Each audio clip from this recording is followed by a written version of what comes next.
So first I want to talk about our new invention. What's that? Which is clay shoes. Clay shoes. Which now I have some straw soles on them. So this is great. I can walk around even through poison ivy. And it actually keeps us from getting it. No, I just stepped on a thistle plant and it didn't even hurt. Yeah, and then they wash right off. Yeah.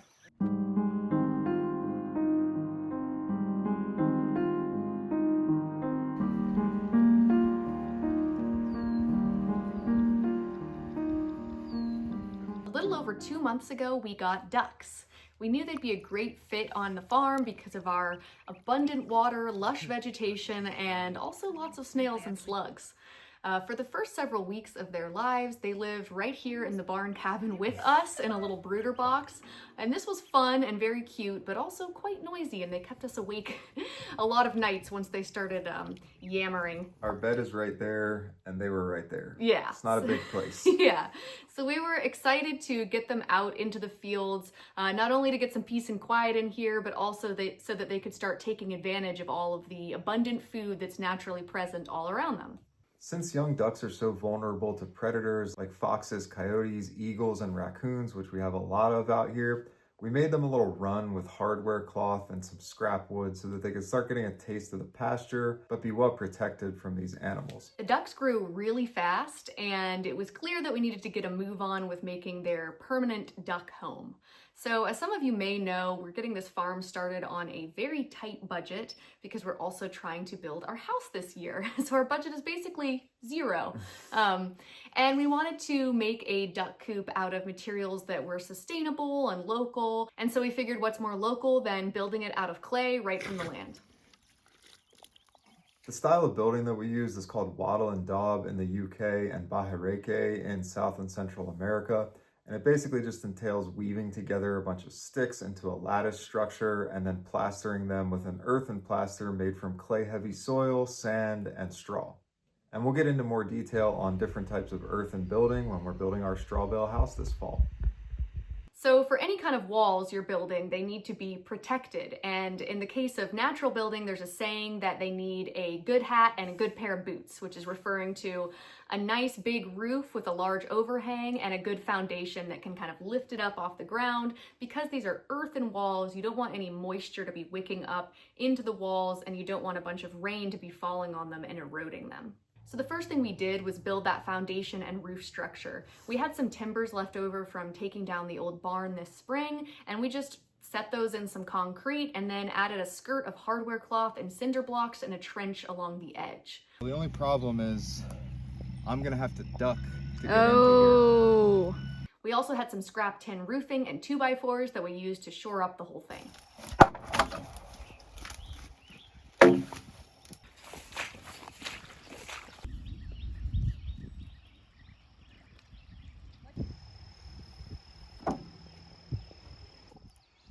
We're even using the reclaimed nails that we pulled out of these boards. Yep, if they're straight enough to go in, we're using them.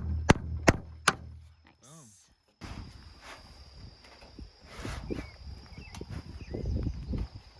Once we had our foundation and the roof ready to go, we started building our wattle structure with a bunch of invasive species from around the land that we wanted to get rid of anyway. Mostly we used Siberian honeysuckle and some privet. And these are really good for wattling because the branches are flexible, so you can weave them in and out of one another and get a really strong bond.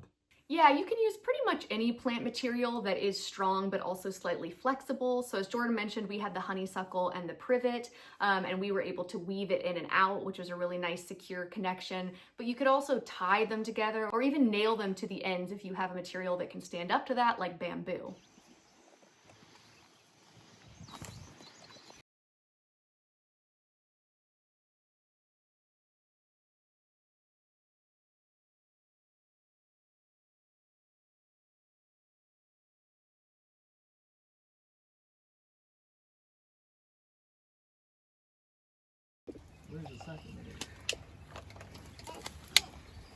All right, next step, mix up some plaster, daub this baby.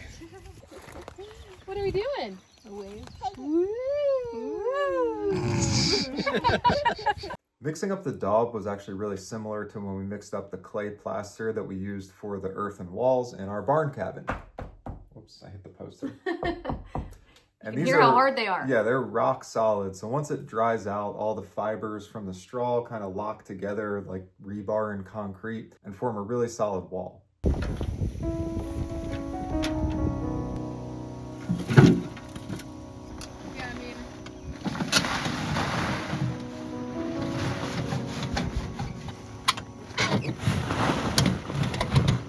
You're making a little well in the center. Like a pasta. It is like pasta.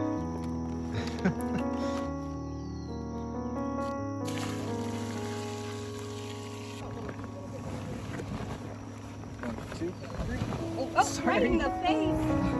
Sorry, honey. The super stomp. Boom. Boom. Boom. Yeah, squelchy. Yeah. Your footprint. Whoa! Nice and fuzzy. Stomp, stomp.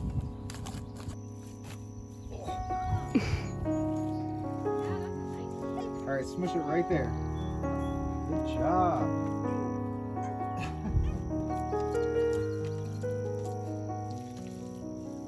Yeah, when you say that, I'm expecting. Oh, is this my sunscreen? No, we need to do it. We need to just do it. Oh Yeah, John's being out pushing it here through. in some.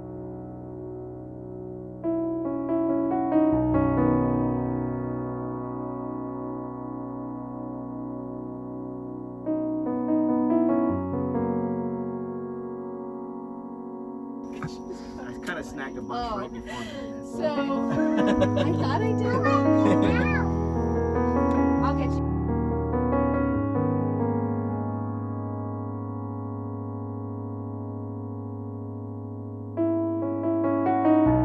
Mix it up. Stomp your feet. Come on. Everybody. Good rainy day activity. Yeah. Now that we've got a roof. Yep. All right. Coming to inspect our work. Yeah. What do you think? What do you? Our most important clients. Yeah. What do you think of the new digs? Once that hardened and dried out, we added another layer with shorter pieces of straw this time to kind of fill up any cracks that had formed as the clay was shrinking and also even out some of the lumps and bumps on the wall. We didn't even them out that much because, you know, we were going for a very rustic kind of witch's hut feel, and the ducks are pretty easygoing, so they don't mind it rustic either. But you could get refined if you wanted to. Ducks aren't that particular. Yeah. So anytime you're building a barn where animals are going to be living and pooping, you want to have good ventilation so that things like ammonia gases aren't building up in there and making it kind of a terrible, stinky, bad place to live. So we left little openings at the base of the wattle and daub and then also up at the roof rafters. And we secured hardware cloth into them. We actually embedded it into the plaster, and then when it hardened, it locked it in there really well. So it's very secure from predators, and then the whole thing is actually inside of our electric net fence, so we're not worried about anything getting in there and messing with the ducks. And speaking of all that manure building up in there, we'll scoop that out every once in a while, compost it next to the coop, and then we can spread that around our garden and up in the staple crop field. So then the only thing left was to build a door, and again we used a bunch of scrap barn wood that we had laying around, as well as some more of that hardware cloth to make sure that it was really secure. And this was probably my least favorite aspect of the whole thing.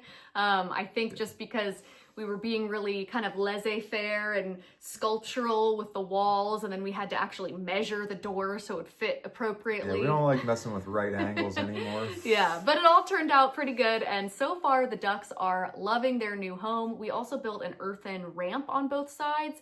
Ducks aren't super good at climbing up steep surfaces, so building it out of clay gave us a great opportunity to provide some little ridges for their little webbed feet to cling onto. So now we're going to answer some duck-related questions from our friends on Patreon, and then stick around for some adorable footage while we take the ducks down to the creek for their weekly swim and foraging event. But before we get to those Patreon questions, just a quick reminder that if you're looking for more information on how to grow thriving gardens, forage more wild foods, or how to grow, harvest, cook, and preserve with homegrown and foraged ingredients, we have an online video course bundle that's on sale right now. Our courses are great for people who want more in-depth detail about how to live off the land, but they want it in a way that's digestible. You see what I did there? Ooh. And midsummer is actually a really great time to get your fall garden going and kind of shore up things in your summer garden to make sure that you end it with a bang.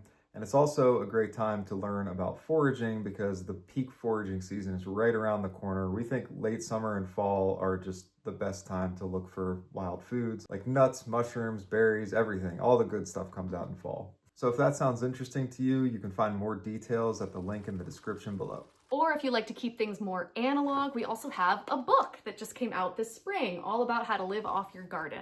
You can buy that wherever books are sold, but I highly recommend getting it from the independent bookstore where my mom works, and that link is also in the description.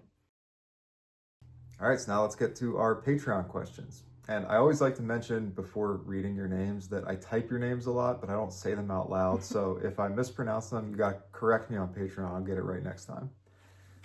All right, so the first question is from Puck, who says, how much water do ducks require?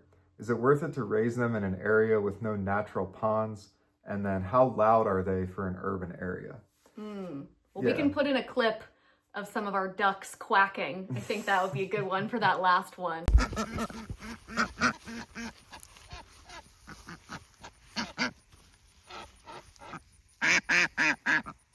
It's kind of the opposite of chickens, where in chickens, you know, the roosters are very loud. In fact, a lot of cities won't let you have roosters for that reason. But the chickens are mostly quiet, except maybe right after they've laid an egg. Yeah. Ducks are actually the opposite. So the females, or the ducks, make the loud quacking that we kind of associate with ducks. And the males, or the drakes, kind of just do a little like, right. Like it's not super loud. So I wouldn't say they're louder than chickens, and they're certainly not as loud as geese. But, you know, if you're really up close and personal with your neighbors, you maybe want to clear it with them first. Yeah, so all of that is true of duck breeds that were derived from mallards, but there are actually ducks called Muscovies that were bred from another wild waterfowl in South America. And some people refer to them as silent ducks because neither the drakes nor the ducks quack. They kind of just make like a little... Like a whistle. Like a little... Yeah. We're not doing a very good job, but it's quite quiet. Right. And they're actually tree nesting birds and require a little bit less water than mallard-derived breeds. So getting to your next question, how much water do ducks require? A lot. Yeah, they do go through it You faster. don't have to have a pond, but they need water to kind of clean themselves. You know how chickens will take a dust bath? They kind of throw dust up into their feathers and then help get mites and things out that way. Ducks do the same thing, but with water. So for people who don't have a pond, usually they'll provide like a baby pool and fill that up with a garden hose. That's what our neighbors do. And they also need water to eat. What they'll often do with dry food is take a little bite and then take a drink of water and swallow it down with that. So, you know, if you're in an urban area, you're probably going to be changing the water a lot, but that doesn't mean you can't have ducks. Yeah. All right, and then the next question is from Brianna.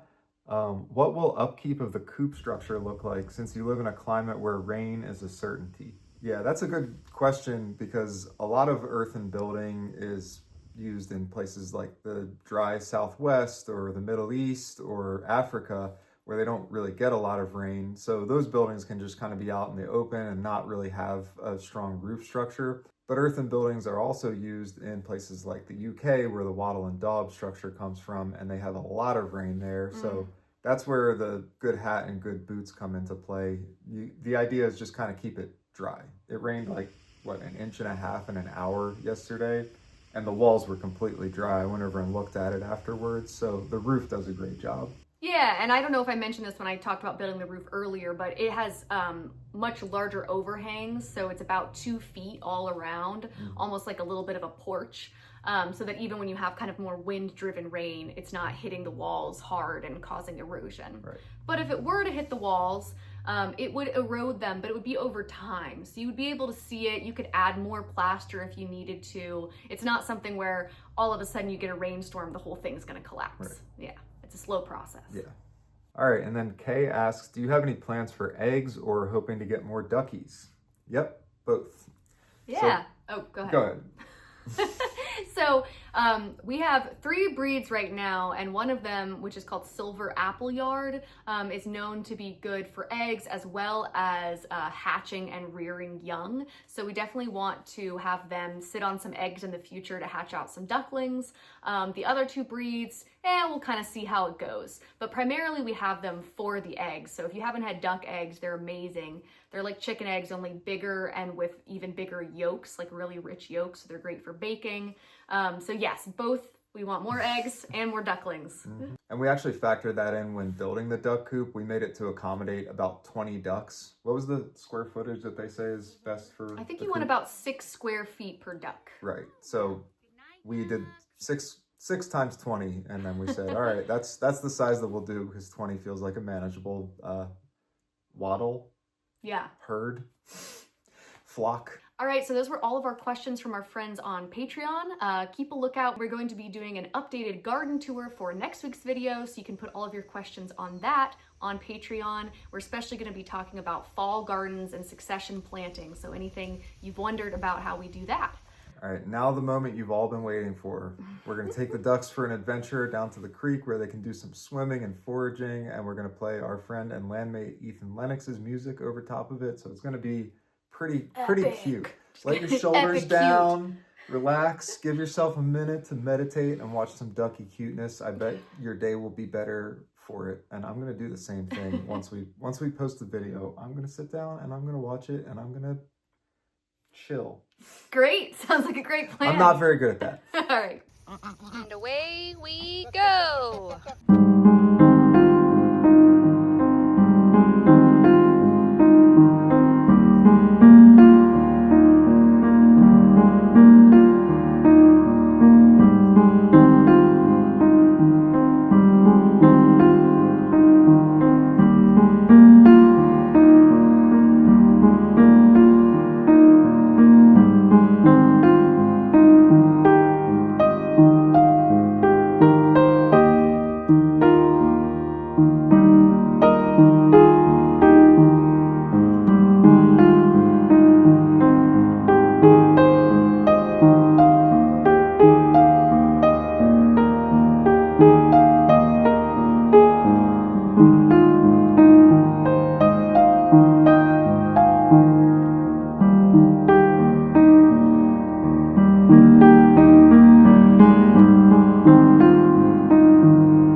When the mood is right, this happens.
So this isn't something we typically talk about in our videos, but I'm actually well versed in Victorian English table manners, and there's a proper way and an incorrect way to eat a watermelon. So I'm going to demonstrate for you how to properly eat a watermelon in an acceptable way. Okay.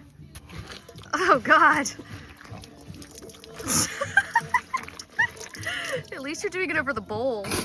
Oh God. Go ahead. Lou knows how to eat watermelon. Go ahead, you can do it. Yeah, there you go.